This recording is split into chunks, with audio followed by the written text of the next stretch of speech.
Hello, school board. My name is Michelle Jensen. I'm the principal at Prairie View, and I'm excited to have with me Emily Morehouse, our associate principal, and Carrie Lundquist, our restorative practices coach here at Prairie View. So today for our showcase, we are going to address and talk about our areas of focus with the instructional framework, our theory of action, and action steps that we've taken in our SP 100 plans, and also just super exciting that our staff met at the beginning of this year and talked through what we wanted our school to be like. And we agreed that we were going to do everything necessary to be the school that is best for our students. So anything possible. For us to kind of look at this year, we have to look at the past. And so we need to look at last year when we were super excited in the 22-23 school year to start our restorative justice education implementation plan. And we actually did our pre-planning and our year one, our needs assessment, all in 1 year.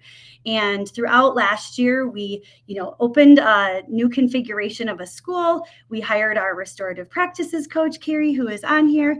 We did a lot of initial training with our staff just to start dipping our toes in. And we began to just align our restorative practices within our existing behavioral response systems. Throughout the year, we were always collecting data and looking. And by the end of the year, we knew and saw that our Prairie View students that identify as Black were 8.2 times more likely to be excluded from school as a behavioral consequence when compared to their white peers. This immediately then turned into our problem of practice for the 23-24 school year. So moving into the 23-24 school year, we really set into just building capacity. So we were just in some beginning phases before, and now we needed to set some systems in place. So again, our SP 100 plan was really focused on disrupting inequities and culture of care and the problem of practice I previously mentioned. Really some professional learning around our just universal and inclusive practices. We knew that the adults that we need to do something differently. There's nothing wrong with our kids. We have to figure out what we're going to do differently and really develop some systems of tier 2 and tier 3 to keep moving. So we have some inclusionary practices that we really focused on with our staff. We knew that we had to keep our kids in class so that they could access instruction. Our kids are really complex, and I always say we're a business of people. And so we learned about and implemented and integrated several universal systems and tools into the Prairie View way. And it includes all of the statements that you see below. And you also see the nesting dolls here. One of our staff members actually collects nesting dolls. And so we used the nesting dolls to symbolize all of the inclusive practices that we use that start at tier 1, which we'll see in a minute, and get more specific throughout our school. When we did our needs assessment and we used the PBIS tiered fidelity instrument for tier 1, we realized that implementation was an area of growth for us. And we knew we needed all kids in class to access instruction. And then we needed to develop these universal skills for our kids and to be able to use in their real lives. And we did the teaching not only in SP 30, but also in across our classrooms. So one of these is the way that we talk about with and to our kids. This is a huge focus for us. And it was a universal support so that our teachers could learn that behavior is used as communication. So throughout the year, we've continued to just name behaviors and dig into reasons why we're seeing certain things and what the needs are behind the behaviors, and looking for creative solutions and teaching to meet the needs of our kids and keeping them in class.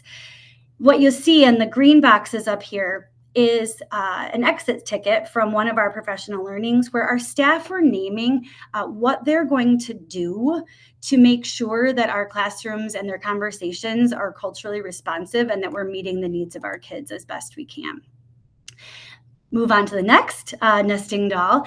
We used our learning from developmental designs to post and revisit our classroom expectations. What we know about brain development of middle schoolers and the science of how behavior actually becomes a habit, which takes a really long time. We continue to teach and reteach our expectations for students all year, and we utilized a lot of the learning from developmental designs to use school-wide. All right, now Carrie. Sorry, I'm just pressing all the buttons here.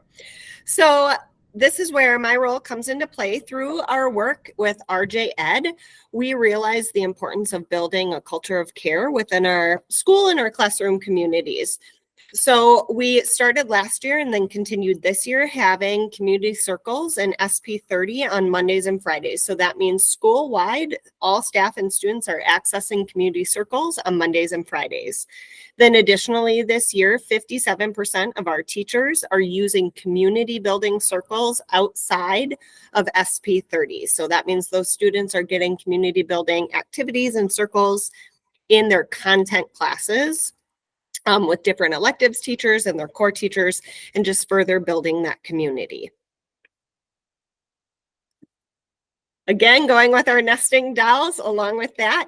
Another tool we created through using RJ Ed and understanding culture of care was a universal tool called our reflection sheet. So students are able to use this sheet in classrooms to process and deliver information to their teachers without leaving the room to go and report it somewhere. So what this looks like is students grab the sheet, they want to be heard, right?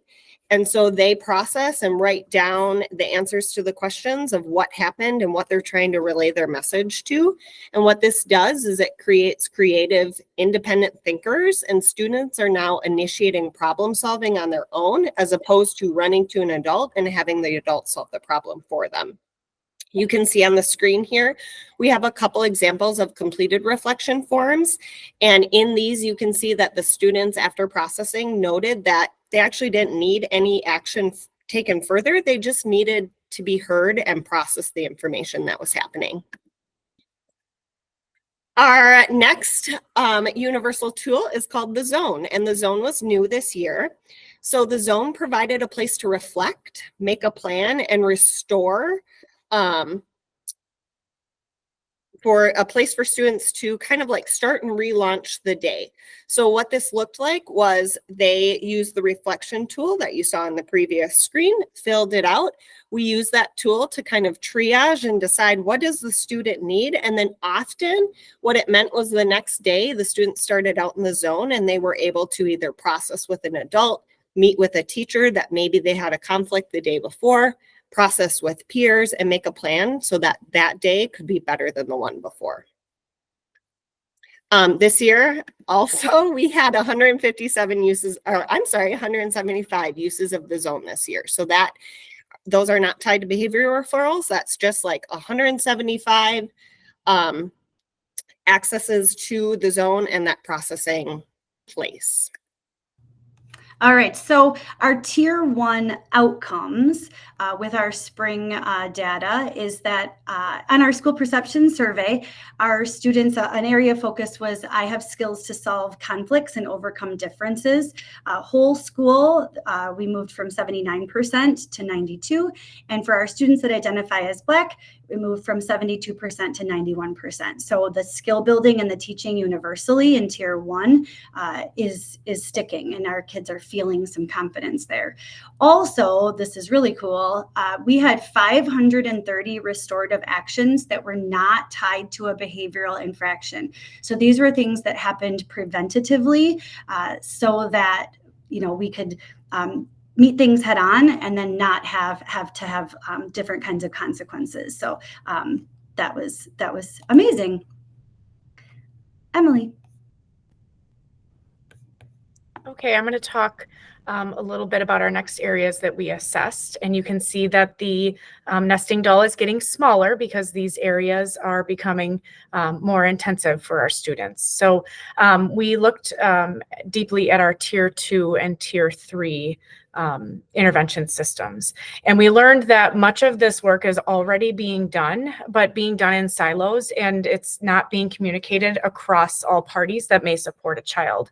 So we developed action steps, including working to shift our culture in our building so that all staff hold a responsibility for the Tier 2 implementation, because we know that our teachers have the biggest impact on our students and their development, both academically and socially and emotionally.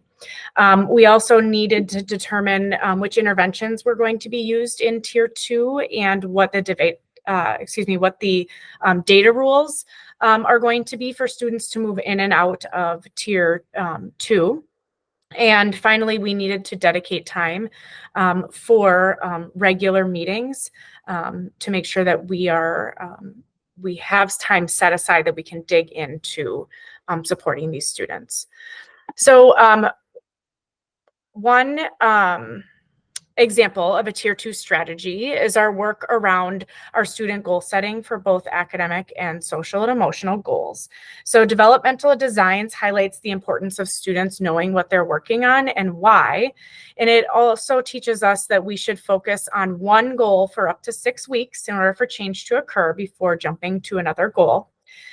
So throughout the year, we have refined our check-in and check-outs to be more specific for each student, and with that, that learning from developmental designs in mind. And you can see an example of student goal setting, both social and emotional and academic on this slide, as well as some photographs of some check-in, check-out sheets that students had been working on this year. So in addition to identifying Tier 2 strategies that we wanted to put in place, we also needed to set aside time for our Tier 2 problem-solving meetings involving the teacher team, student services, and administration. So these meetings focused on the teaching of desired behaviors and use the same 4 questions from our PLC Institute that we use in our curricular PLCs. We worked to empower our teachers to own the Tier 2 process by taking the lead on students that are rostered in their SB 30 class. We also streamlined the documentation of Tier 2 strategies and the outcomes to ensure that communication was happening across all of the adults that were supporting that student. And then similarly, we set aside time for our Tier 3 problem-solving meetings and identified the team members for this. These meetings included student services and administration. And then we identified a point person from the team that was assigned to build a relationship with the student and take the lead on the Tier 3 strategies that were implemented, as well as communicating the information back to the teacher team. For these Tier 3 interventions, we utilized external and community resources, and we developed data rules and consistent documentation so that we could move students in and out of Tier 3. Finally, our outcomes for Tier 3 and Tier 2 and Tier 3 in our spring data. For exclusionary discipline, we see that we have made some growth. We've reduced out-of-school suspensions overall for students. We've reduced out-of-school suspensions for both students and incidents for students that identify as Black. In 22-23, we had 40 students who were out of school suspended with 76 incidents. In 23-24, 32 students who identify as Black who are out of school suspended with a total of 56 incidents. Our current risk ratio is at 8.5 to 1. This will be a goal for us moving into the 24-25 school year, which you will see and we'll talk about in the next slide. We have some points of celebration within our restorative practices. We increased restorative practices as a behavior response. In 22-23, we had 186 incidents documented. In 23-24, we have 515 incidents up to this point. And this does not include the restorative actions that were, this does not include the 530 restorative actions that were not tied to behavioral infractions that we discussed in tier 1. So we're talking about 1,000 total restorative actions that we have documented here in our building. And Michelle is going to finish us up. So moving into next year, our year 3 in our implementation plan, which is really about sustainability. And so we know that our data, it's going to take a little while as we are all learning the best practices for our kids and using restorative practices. And it will continue to have a focus in our SP100 plan around disrupting inequities and culture of care. So we'll be using this year's data in our plans shortly. We know that we need to refine our tier 2 and 3 data rules about when students are moving in and out. We know that we need to continue to shift our culture so that our staff, everyone that works in the building, holds the responsibility of tier 2 implementation. And we're seeing that take hold, which is next steps. And then monthly evaluation of our exclusionary practices and exclusionary discipline, so we can always get better. And then utilizing the TFI that we talked about at the beginning really early next year so that we can support our SP100 plans right away. So in conclusion, our students are our most valuable asset in our community. And we know that, and we will continue to use data to implement best practices to support our students through our theory of action and our SP100 plans. And we have a ways to go, and we are making the plans to do that. Thank you.